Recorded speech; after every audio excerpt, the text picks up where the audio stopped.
하나님 아버지, 이 저녁에도 우리를 예배 자리로 불러주심에 감사드립니다.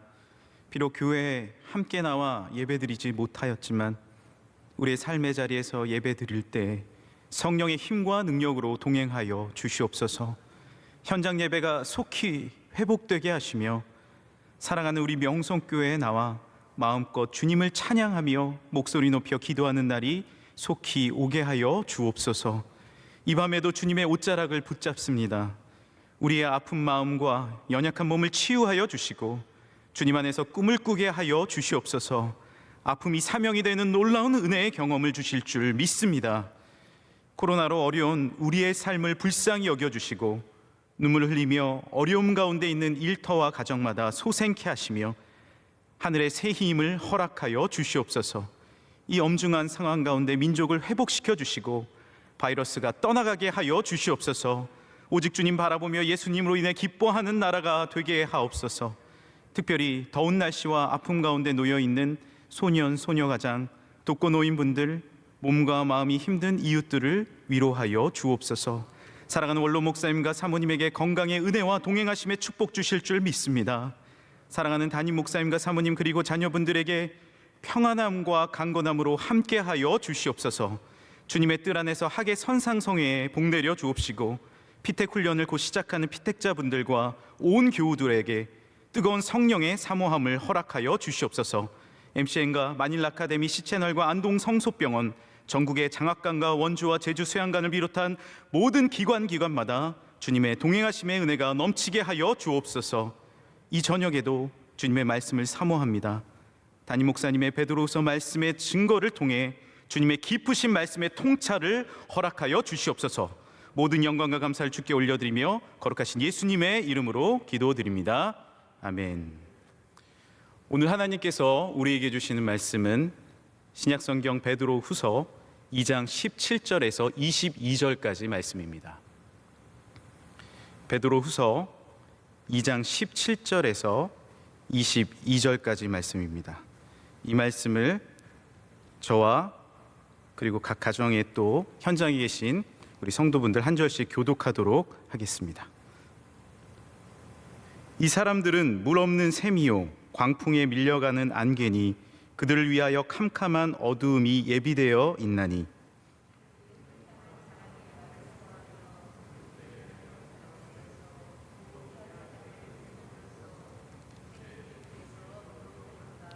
그들에게 자유를 준다 하여도 자신들은 멸망의 종들이니 누구든지 진 자는 이긴 자의 종이 됨이라.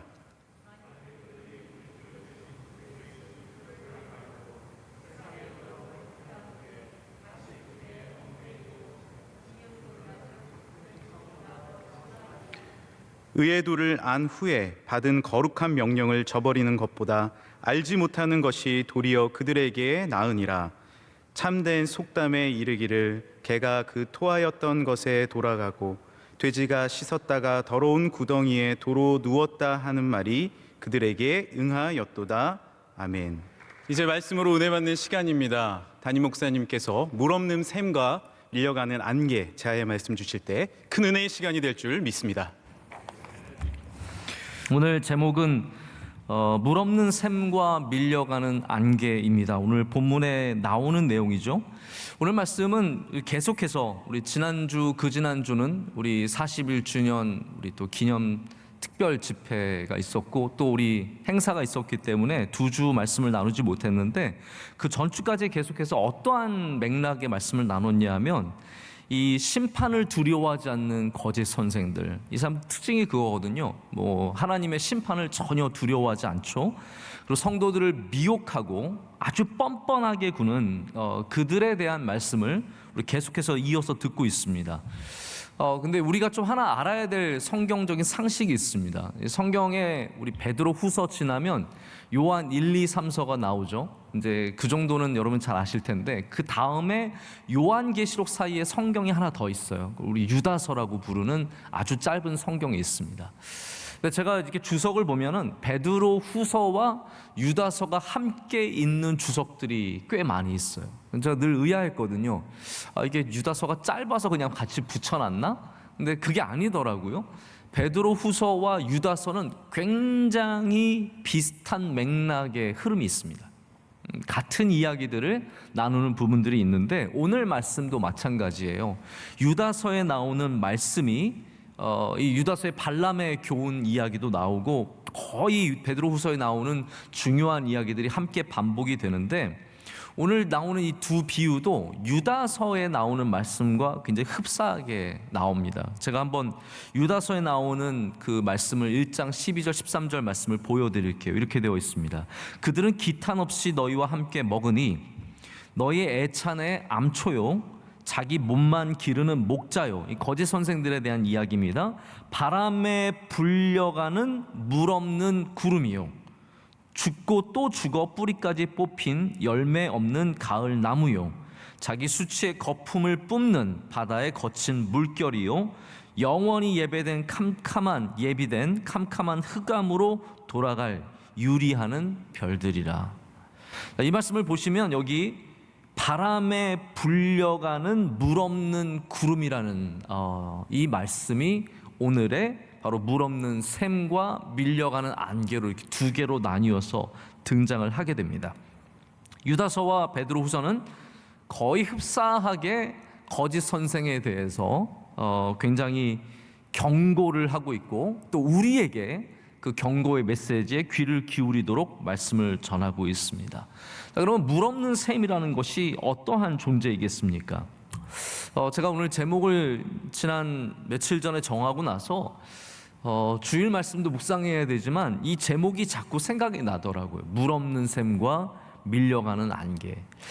바로 이 두 가지 비유가 거짓 선생을 향한 비유인데 우리가 굉장히 귀를 기울여 볼 만한 또 당연히 그래야 하는 귀한 말씀입니다. 이 물 없는 샘은 17절에 이야기하고 있지만 18절의 내용을 뒷받침하고 있습니다. 18절과 연결이 되어 있어요. 그래서 물 없는 샘은 어떠한 존재들이냐면 허탄한 자랑의 말을 토하는 샘이에요. 이 샘은 물은 없는데 아주 허탄한 말을 토하는 샘이라는 거죠.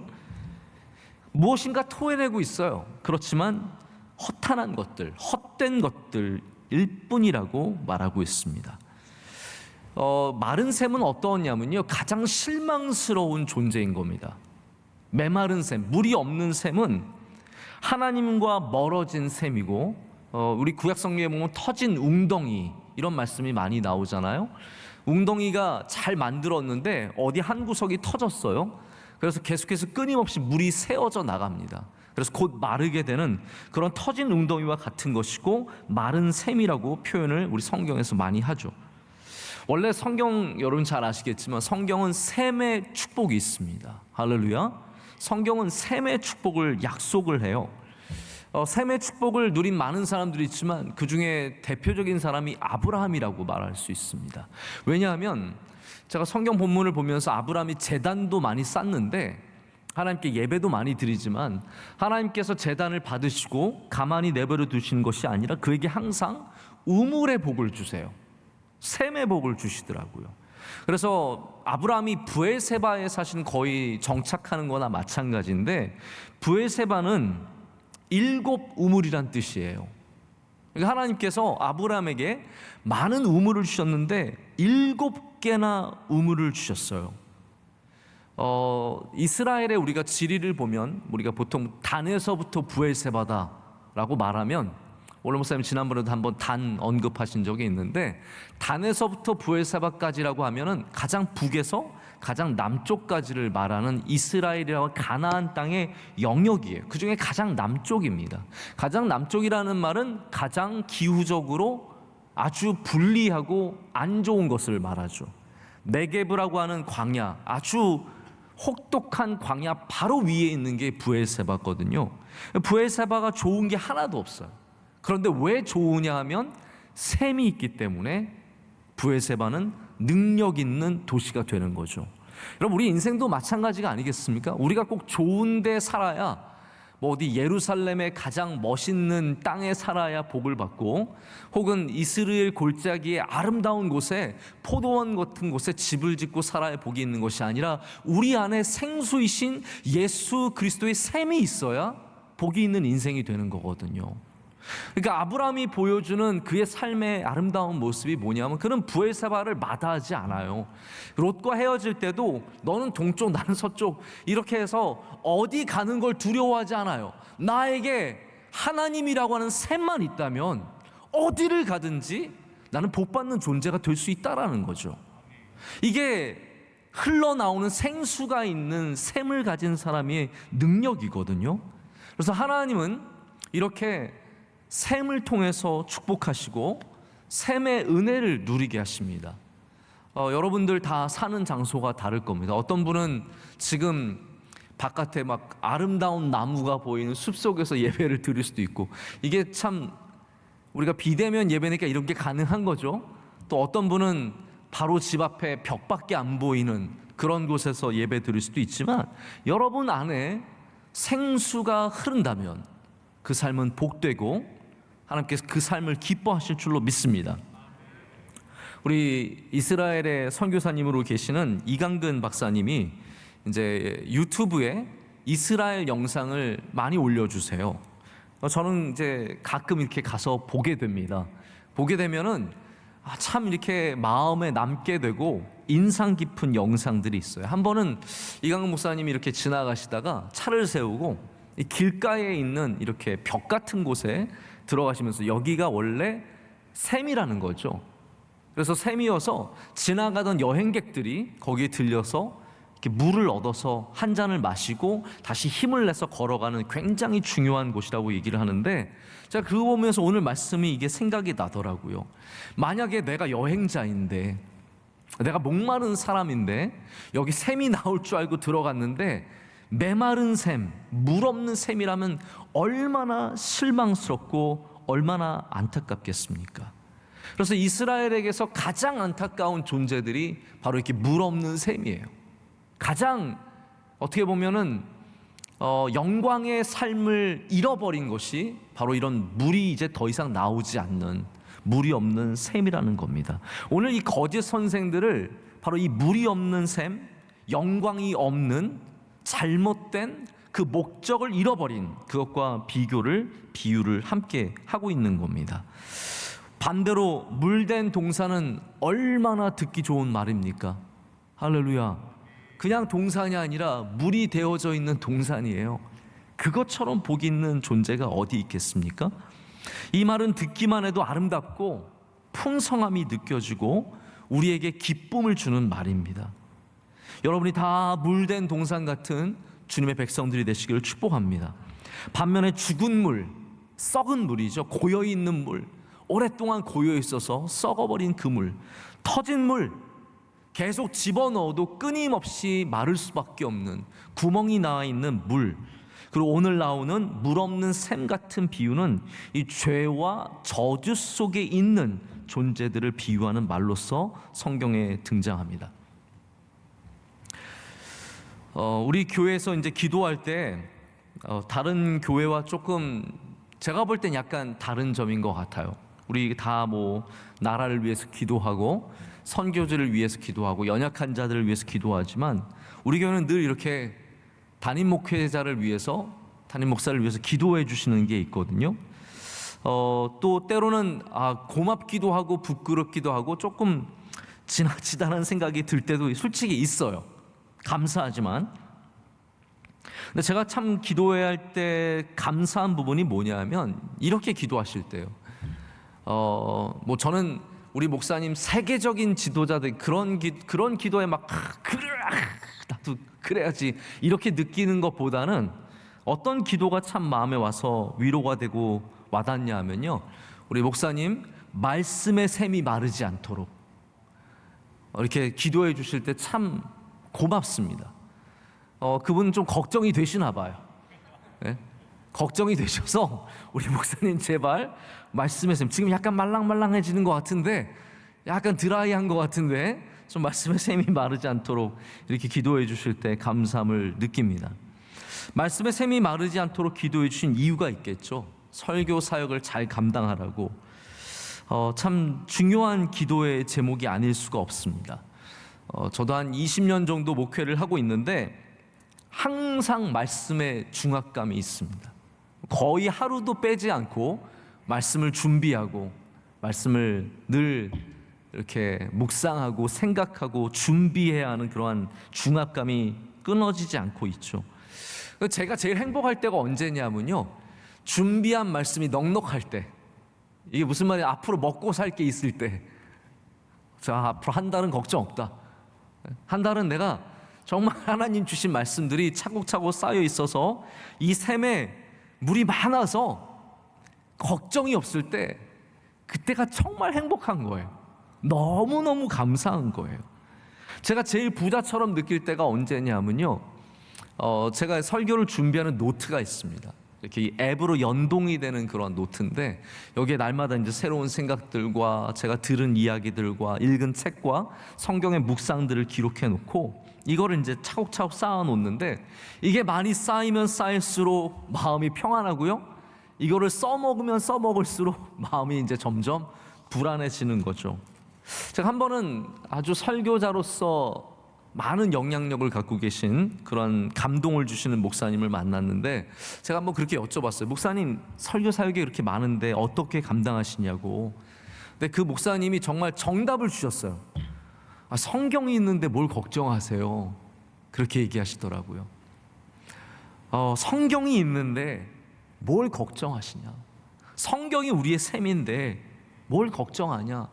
이 끊임없이 나오는 하나님의 말씀이 있는데 뭘 그렇게 근심하냐고 저한테 말씀해 주실 때 굉장히 많은 도전이 되었습니다. 사실 저도 저희 함께 교육자들과 얘기할 땐 그런 얘기 하거든요. 제가 경험해 보면 성경만 꾸준히 읽어도 샘이 마르지 않습니다.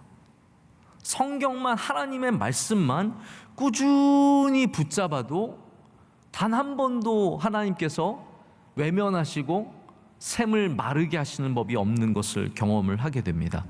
우리가 만약에 하나님의 말씀을 가르치는 사람으로서, 그게 목회자이든 교회에서 어떠한 역할을 맡았던, 만약에 우리가 정말 하나님의 말씀으로 누군가에게 권고하고 위로하고 축복해야 하는 그런 자리에 있다면, 다시 말하면 영적인 영향력이 있는 자리라면, 우리는 항상 하나님의 말씀, 그 샘에 반드시 가까이 가서 거해야 됩니다. 그래서 그 마르지 않는 샘의 능력을 누려야 하고, 우리가 그러한 존재가 되도록 또한 하나님과 함께 동행해야 된다는 거죠. 근데 오늘 본문이 물 없는 샘에 대해서 얘기하면서 더 강조하는 부분은 단순히 우리가 풍성하냐, 풍성하지 않느냐의 문제만은 아니라고 생각합니다. 풍성하면 풍성할수록 좋아요. 그러나 때로는 우리가 약간 부족할 때도 있겠죠. 그것보다 더 중요한 게 있다라는 거예요. 그건 뭐냐 하면, 그것이 옳으냐에 대한 문제입니다. 이런 거죠. 저는 약을 꾸준히 먹는 스타일은 아닙니다. 제가 약을 평소에 계속 먹는 약도 없고, 그런데 약은 이런 게 있는 것 같아요. 아무리 좋은 거라도 잘못 먹으면 몸에 나쁠 수 있다라는 거죠. 그래서 아무거나 막 좋다고 해서 막 먹으면 그거 상당히 자기에게 오히려 해가 될 수도 있다라는 겁니다. 약이 좋아서 막 먹는 게 아니라 나에게 맞는 것을, 바른 것을, 올바른 것을 먹는 것이 지혜죠. 말씀도 마찬가지입니다. 우리가 아무리 풍성하다고 할지라도 그것이 잘못된 것이라면 그 풍성함은 아무 능력이 없습니다.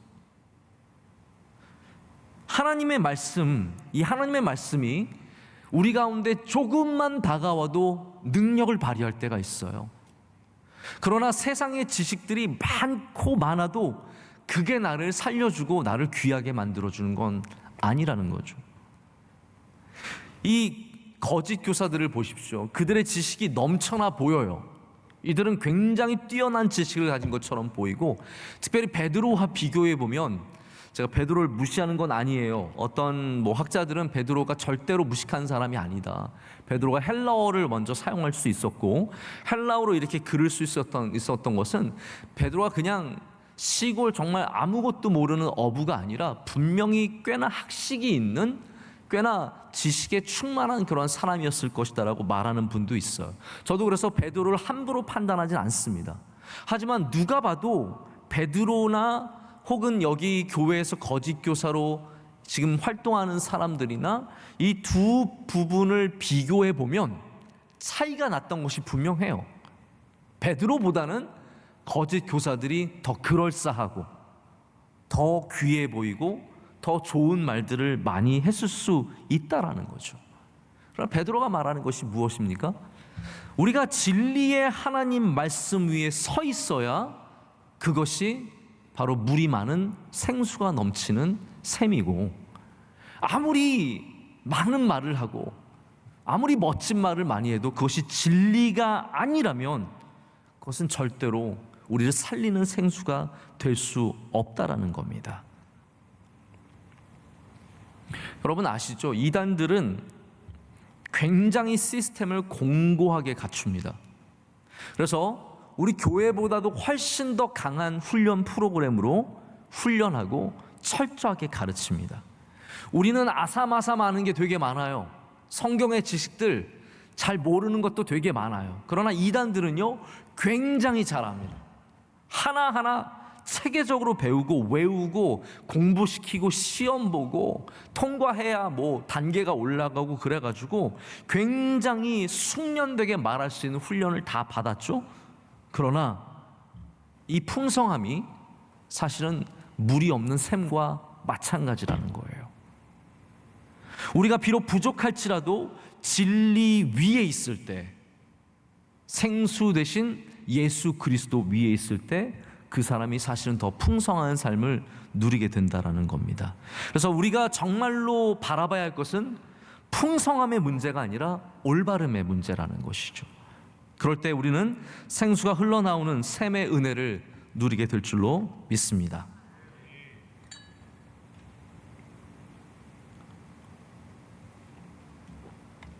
우리 첫 번째 물이 없는 샘에 대한 말씀을 나눴고, 이제는 두 번째 밀려가는 안개에 대한 말씀을 좀 시작을 하겠습니다. 우리가 밀려가는 안개라고 하면은 어떤 걸 느낄 수 있을까요? 밀려가는 안개, 뭐가 떠오르시며 어떠한 상황이라고 생각을 하십니까?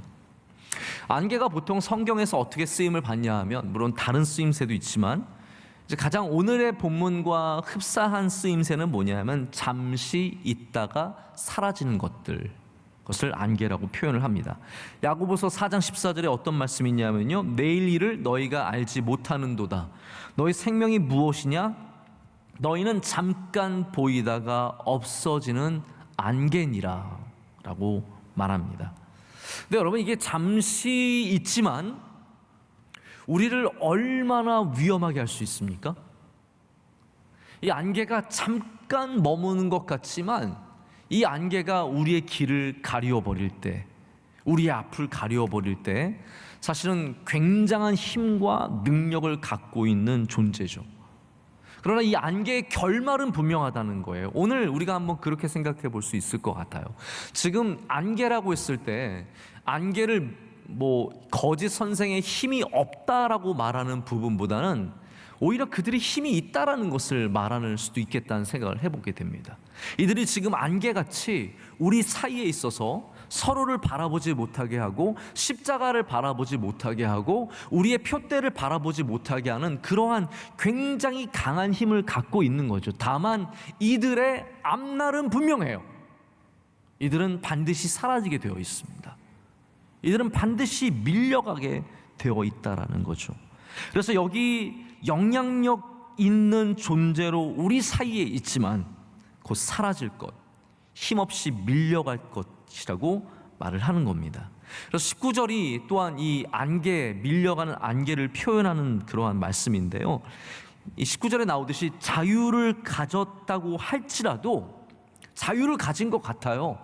그러나 이들이 종이 될 수밖에 없어요. 이들은 나중에 반드시 종이 되고, 지금 자유를 갖고 안개처럼 막 자기가 자기 자리에서 뽐을 내면서 서 있지만, 남들을 힘들게 하지만 이들은 앞으로 반드시 종이 될 사람이에요. 왜냐하면 이 사람들은 이미 하나님 안에서는 진 사람이에요.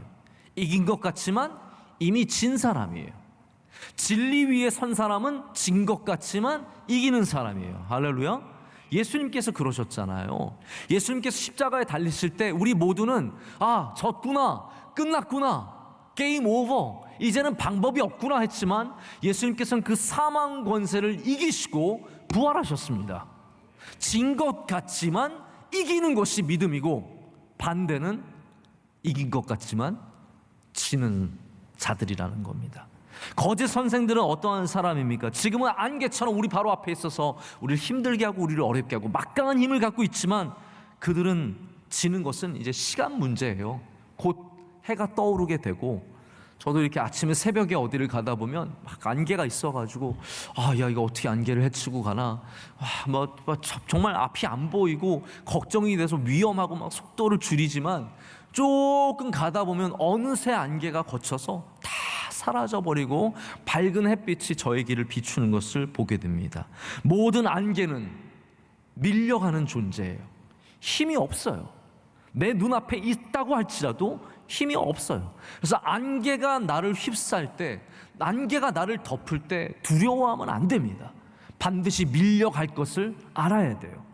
어려움이 닥쳐올 때, 누군가 나를 어렵게 하고 힘들게 할 때, 괴로운 말들을 들을 때, 내 안에 건강의 걱정들과 자녀들의 염려가 올 때, 이거는 밀려나는 안개이다 선포하시고 빛을 비추시는 하나님을 바라보시길 축복합니다. 나무는 땅에 박혀있는 존재입니다. 그래서 웬만한 힘이 아니면 나무는 절대로 뽑히지 않습니다. 바람이 불어도 거대한 바람이 불어야 뽑힐까 말까 하죠. 지진이 아니라면 나무는 쉽게 밀려가지 않습니다. 하지만 여러분, 안개는 어떠한 존재입니까? 아무것도 붙잡아 줄 수 있는 게 없는 존재가 안개예요. 안개는 뿌리 내린 것이 없습니다. 그래서 밀려가는 안개가 상징하는 것은 무력함, 아무 힘이 없음을 말해줍니다. 이게 참 역설적이죠. 왜냐하면 힘이 있어 보이는데 힘이 없다라는 거예요. 지금은 내 앞에 분명히 존재하는 거대한 것이지만 곧 사라질 것이라고 성경은 말해줍니다. 세상의 것들이 사실은 거짓 선생만이 아니라 많은 것들이 밀려가는 안개와 같은 거죠. 지금 내 앞에 어려움으로 존재하지만 우리 하나님의 뜻 안에서 사라질 것들입니다. 여러분, 이렇게 세상이 그래요. 밀려나면 끝이고 우리는 밀려가는 인생이에요. 하지만 여러분, 우리가 꼭 알아야 될 것이 있습니다. 하나님은, 우리 하나님 앞에서는 밀려나는 것이 없습니다. 이게 무슨 말이냐면요, 우리가 진리 위에 서 있기만 하면, 우리가 하나님의 말씀 위에 서 있기만 하면은 우리는 밀려나지 않고 항상 하나님께 무엇인가로 쓰임받는 존재가 된다라는 거예요. 그래서 내가 옛날에는 이걸 했는데 지금 이걸 한다, 그건 밀린 게 아니에요. 우리의 쓰임새가 달라졌을 뿐이에요. 하나님 앞에서는 최소한 그렇다라는 거예요. 옛날에는 내가 앞에서 떵떵거리면서 설교도 하고 그랬지만 내가 지금 밖에서 안내만 하고 있다? 그거는 밀려난 게 아니에요. 하나님께 또 다른 쓰임새로 쓰임받고 있는 것이죠. 그래서 우리 그리스도인들은 나는 항상 하나님께 쓰임받는다는 마음이 있어야 합니다. 내가 현역에 있을 때, 부자일 때, 내가 건강할 때, 젊을 때 쓰임받는 것만 쓰임받은 것이 아니라 내가 약해졌을 때도 쓰임받는 겁니다. 밀려난 거 아닙니다. 내가 가난해졌을 때도 쓰임받는 겁니다. 밀려난 것이 아니라는 거죠.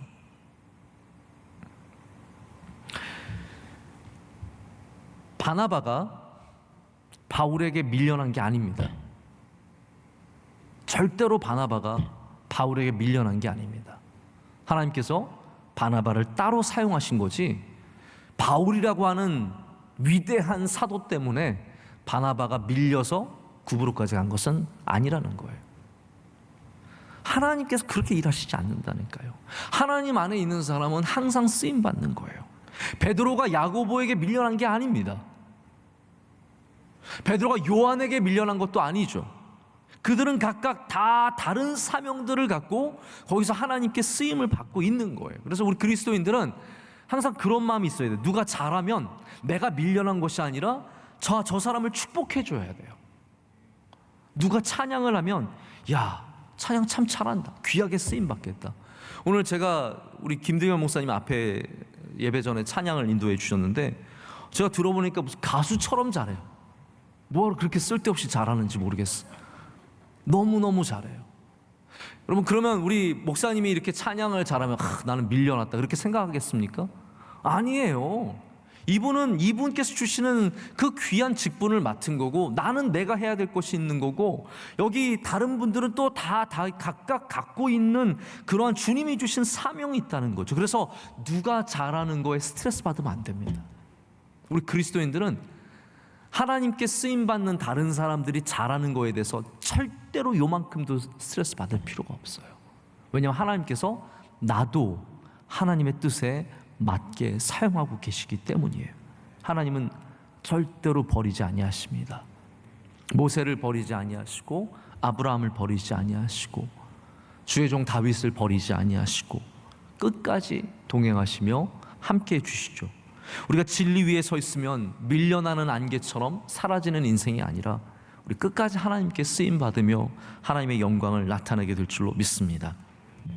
자, 그러면 여기 두 가지 무리 없는 셈과 밀려나는 안개에 대한 말씀을 나눴는데요. 이런 거짓 선생들, 이러한 존재들을 기다리고 있는 것이 무엇이겠습니까? 자, 물 없는 셈은 결국 버림받을 것입니다.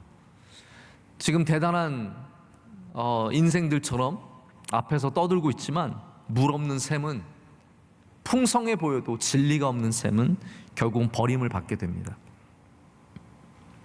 밀려나는 안개는 결국은 사라질 것입니다. 굉장히 자연스러운 결말이 이들을 기다리고 있는 것과 마찬가지죠. 우리가 이단을 조심하고 교회 안에서의 거짓 선생을 조심해야겠지만, 당연히 조심해야 합니다. 지금도 조심해야 돼요. 그러나 성경은 무엇을 얘기하고 있습니까? 자연의 이치처럼 물 없는 샘으로 찾아오는 사슴의 발길은 점점 줄어들 것이고, 내 앞을 가리고 전부인 것처럼 보여지는 안개가 사라지는 시간이 곧 다가올 것이라는 거죠. 성경이 말해주는 바가 그겁니다. 지금 득세하고 있는, 지금 권력을 갖고 있는, 지금 힘을 갖고 있는 전부인 것처럼 느껴지는 모든 것들은 하나님의 법칙 속에 자연스러운 결말을 만나게 됩니다. 그것이 바로 심판이며, 오늘 베드로후서는 그것을 얘기하고 있습니다. 그들의 상황을 이렇게 설명하죠. 20절에는 그들이 예수 그리스도를 알므로 안대요. 그러나 이 알은 진정한 알은 아닙니다. 구원을 받는 알은 아니고 그냥 예수 그리스도를 아는 것에 지나지 않습니다. 그럼 아는 것도 여러 가지가 있잖아요. 제가 이제 우리 옛날에 총장님, 우리 장시대 총장님을 하셨던 김명용 총장님이 계신데, 우리 교회도 나오셨었죠. 우리 김명용 총장님이 해주신 말씀 중에 참 기억이 나는 한 가지 이야기가 있어요. 우리가 아는 것이 다 아는 것이 아니라는 거죠. 외국인들은 김치를 할 때 김치라고 하고 설명을 해줍니다. 이거는 배추를 절인 것에 고추와 고춧가루와 여러 가지 양념을 통해서 발효시킨 음식이다. 그러면은 외국인들은 상상을 하겠죠. 한 번도 안 먹어본 사람은 김치를 상상할 거예요. 그래? 빨갛게 생겼겠구나. 약간 좀 흐느적거리겠고 양념이 묻어 있겠네. 근데 우리는 김치, 맛있는 싱싱한 김치 하면은 김치가 떠오르면서 입에서 이미 침샘이 폭발한다라는 거예요. 왜냐하면 우린 그 맛을 아니까요. 김치를 아니까요. 그래서 지식으로 아는 것과 이렇게 경험을 통해서 아는 것은 굉장히 다른 알미라고 가르쳐 주신 기억이 납니다. 그리스도를 안다는 것도 마찬가지예요. 이단들이, 여기에 나와 있는 거짓 선생들이 그리스도를 안다는 것이 무슨 말입니까? 남들이 적어놓은 이야기들 아는 거예요. 조금 아는 거예요. 지식으로 아는 것뿐입니다. 나사렛 예수가 이런 말씀을 하셨대, 이렇게 사셨대, 이렇게 죽으셨고 이렇게 부활하셨대, 이런 이야기를 하겠죠. 그러나 성령으로 아는 것은 다르다라는 거죠. 하나님의 임재함으로 아는 것은 다르다라는 거예요. 제가 오늘 낮예배 시간에는 좀 시간이 부족해서 얘기 못 드린 이야기가 하나 있는데, 크레이그 키너라고 하는 아주 사도행전의 주석가로서 명성을 떨치는 그 그러한 교수가 있습니다. 이분이 무신론자 부모님 밑에서 자라서 자기도 무신론자로 컸어요. 하루는 부모님이 불러가지고 너 예수를 믿냐? 그랬더니 어떻게 예수를 믿어요? 하면서 부모와 자식이 그러한 대화를 나누는 그러한 집이었다고 합니다. 근데 자기가 15살이 됐을 때 한 번은 이렇게 길을 걷고 있는데 친구 2명이 자기를 부르더래요. 길에서 부르면 뭐예요? 보통 이렇게 삥 뜯으려고 부르는 거잖아요. 삥 뜯는 거 뭔지 아세요? 이렇게 뭐 100원 내나 500원 내나 그래서 뜯는 건데 그게 아니었어요. 이 친구들이 자기를 불러놓고 예수 믿으라고.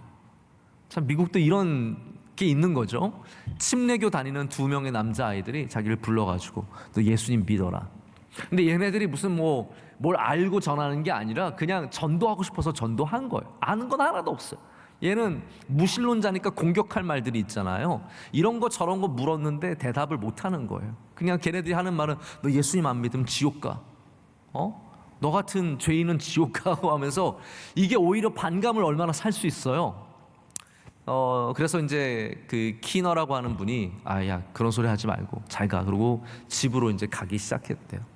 근데 지나가면서 이렇게 십자가를 우연히 보게 되었는데 집에 가서 갑자기 그런 생각이 들었다는 거예요. 만약 하나님이 계시다면 어떡하지? 아니야, 하나님 안 계시겠지. 그런데 하나님이 정말로 계시다면 어떻게 해야 되는 거지? 예수님이 정말로 계시다면 어떻게 해야 되는 거지? 그렇게 생각하는 순간 자기 안에 나중에 알게 된 것으로 말하자면 성령님의 임재함이 왔다라는 거예요. 순간적으로 자기 몸을 훅 짚고 지나가는 것이 느껴지면서 자기 스스로도 뭔가가 달라졌다는 것을 느끼게 되고 이틀 뒤에 처음으로 교회를 나가게 됩니다. 교회에 나가서 목사님께 자기가 경험한 것을 이야기하고 기도를 받게 되고 이분이 신앙생활을 하게 되면서 이제는 자기가 무신론자였기 때문에 바로 그 사명, 제가 오늘 아침에 이제 치유와 사명에 대한 말씀을 나눴잖아요. 자기가 변화된 사람으로서 이 믿지 않는 사람들에게 복음을 전하고자 변증론자가 되어서 배가 되어서 사도행전 주석을 쓰고 지금도 복음을 전하는, 그래서 무신론자와 논쟁에서 굉장히 우위를 차지하고 있는 한 명의 변증가, 그런 신학자가 되었다는 얘기를 들은 게 있습니다. 이분이 지식으로는 예수님 알고 있었어요. 누구보다도 잘 알고 있었어요. 그러나 주님께서 그를 찾아와 주셨을 때, 그를 만나 주셨을 때 전혀 다른 알미 되었다라는 거죠. 여기 나오는 주님을 안다라는 것은 성령으로 아는 것이 아니라 그냥 지식으로 아는 것을 말합니다. 그래서 지식으로 알고 있기 때문에 그 지식에 맞게 행동하겠죠. 그러나 결국은 나중에 더 큰 어려움을 당하게 될 것이다 라고 말합니다. 21절도 마찬가지예요. 구원의 길을 안 후에도 명령을 저버린다면, 구원의 길을 안 후에도 명령을 저버린다는 말씀이 무슨 말씀이냐면, 이 명령은 메시지를 말해요. 성경을 말하는 겁니다. 구원의 길을 알매도 불구하고 하나님의 말씀을 저버린다면 결국은 그 길을 모르는 것과 다를 바 없고 차라리 모르는 게 더 나을 것이다 라고 말하는 거죠. 이게 다 어떤 의미냐면요, 회개하지 않고 계속해서 거짓과 탐욕과 음란함의 길을 걷고 있는 이들을 기다리는 것은 더 큰 심판밖에 없다라고 말을 하고 있는 겁니다. 이제 오늘 마지막 이야기가 22절의 속담이죠. 22절 말씀을 한번 같이 읽겠습니다. 참된 속담에 이르기를 개가 그 토하였던 곳에 돌아가고 돼지가 씻었다가 더러운 구덩이에 도로 누웠다 하는 말이 그들에게 응하였도다. 아멘. 자, 우리가 인식하는 개는 귀여운 개예요. 그러나 성경이 말하는 개는 더러운 개입니다. 그렇기 때문에 우리의 인식을 좀 지워야 합니다. 여기 둘 다 개와 돼지는 더러운 것을, 그리고 이성적이지 않은 동물을 말하는 그런 비유입니다. 마태복음 7장 6절에 예수님께서 이렇게 말씀하세요. 예수님도 개와 돼지를 말씀하십니다. 이게 대표적인 동물이라는 거죠. 거룩한 것을 개에게 주지 말며 너희 진주를 돼지 앞에 던지지 말라. 그들이 그것을 밟고 발로 밟고 돌이켜 너희를 찢어 상하게 할까 염려하라. 개와 돼지 다 더러운 비이성적이며 어리석은 사람들을 비유하는 것임을 우리는 성경을 통해서 알 수 있습니다. 제가 보면 우리나라가 이제는 개를 너무 사랑하다 보니까 성경에 나오는 개를 올바로 이해하지를 못하는 것 같아요. 우리 UN 무역개발회의라는 곳에서 우리 대한민국을 선진국으로 분류했다는 얘기를 들으신 적 있으시죠? 이제 대한민국이 개발도상국이 아니라 developing country가 아니라 이제는 선진국이 되었다는 얘기를 듣게 되었습니다. 그래서 이 개에 대한 표현이 예전과 달라졌어요. 제가 아프리카나 남미를 가보면 개가 어떻게 길에 있냐 하면 대부분 길에 그냥 다닙니다. 그리고 길에 있는 거 아무거나 주워 먹고요, 쓰레기를 뒤지면서 먹고 있고, 대부분의 개는 갈비뼈가 앙상하게 있어서 굉장히 볼품없고 더럽고 못생겼어요. 이게 성경 시대가 인식하는 개의 모습입니다. 우리의 개는 어때요? 귀엽고 예쁘고 통통하고, 그렇죠? 전혀 다른 개라는 거예요. 잠언 26장 11절에 그래서 똑같은 말씀이 있습니다. 개가 그 토한 것을 도로 먹는 것 같이, 자, 그 다음이 중요해요. 미련한 자는 그 미련한 것을 거듭 행하느니라. 그러니까 오늘 개와 돼지의 비유가 무엇입니까? 미련한 자들에 대한 말씀이에요.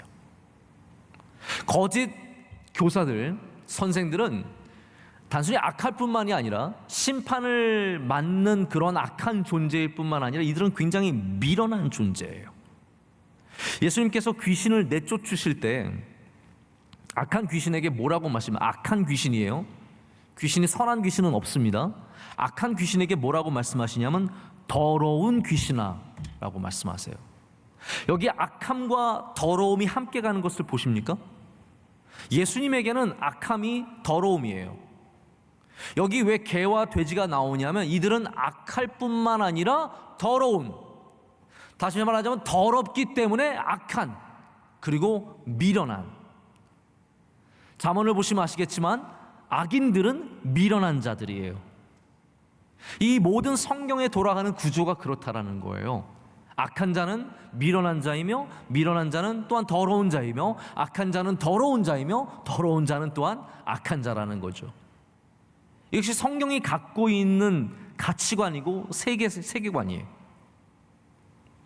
그래서 예수님께서 귀신을 내쫓으실 때 더러운 귀신아 라고 쫓아내시는 거예요. 슬기로운 처녀의 비유에 여기 슬기로운 처녀가 있다면 미련한 처녀들이 있습니다. 미련한 처녀들은 바로 하나님의 말씀을 순종하지 못하고 깨어있지 못했던 그러한 처녀들을, 그러한 사람들을 말씀하는 것을 기억해야 합니다. 그렇기 때문에 우리는 어리석은 자가 되지 말아야 합니다. 할렐루야. 어리석은 자가 되지 말아야 합니다. 미련한 자가 되지 말아야 합니다. 더러운 사람들이 되면 안 됩니다. 우리는 그리스도를 바로 알고, 할렐루야, 이 멸망의 길이 아니라 복된 길을 걸어가야 합니다. 믿음 있는 사람은 이 땅의 생수입니다. 이 땅에 생수를 품은 샘이 되어서 많은 사람들을 시원하게 할 것입니다. 믿음 있는 사람은 힘없이 밀려가는 안개가 아니라 복되고 귀한 비를 뿌리는 그러한 구름 같은 존재가 될 것입니다. 유다서에는 이 안개 대신에 구름이라는 표현을 쓰거든요. 저는 요즘 구름이 너무 아름다운 것 같아요. 날씨는 너무 덥지만 우리 덕분에 아름다운 구름을 보게 됩니다. 항상 한 가지를 잃으면 한 가지를 얻고, 한 가지를 얻으면 한 가지를 잃게 되어 있는 것 같습니다. 구름은, 이 비를 품은 구름은 안개가 하지 못하는 기쁨을 줍니다. 생각해 보십시오. 안개가 기쁨이 된 적이 얼마나 있으세요, 여러분? 안개를 보면서 아, 기쁘다, 오늘 참 좋다 라고 생각해 본 적이 언제 있으십니까? 그러나 구름이 뜰 때 우리는 참 아름답구나, 그리고 그 구름이 우리를 가려줄 때 참 시원하구나. 구름이 아름다울 때 우리는 기쁨을 얻고 힘을 얻습니다. 저는 바라기는 우리 명성교회 주님의 귀한 백성들이 다 샘 같은, 물이 가득한 샘 같은 존재들, 그리고 비를 가득 품은 구름 같은 존재들이 되어서 하나님을 기쁘시게 하며 이 땅을 복되게 하며 여러분의 가정과 기업을, 오늘 아침에도 연결성이라고 말씀드렸는데 바로 이 은혜로 말미암아 우리가 가는 곳마다 주의 복음이 우리 삶으로 연결되는 역사가 있게 될 줄로 믿습니다. 우리 함께 찬양하시고 기도하겠습니다. 찬양하실 때 우리 주님 말씀하시면 내가 나아가리라 함께 찬양하시겠습니다.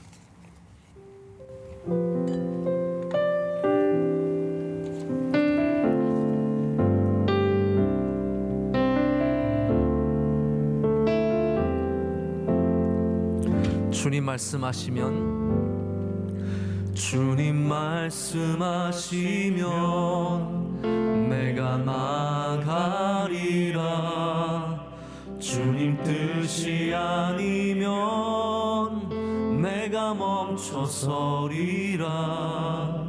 나의 가고 서는 것 주님 뜻에 있으니 오 주님 나를 이끄소서. 다시 한번 합니다. 주님 말씀하시면, 주님 말씀하시면 내가 나가리라.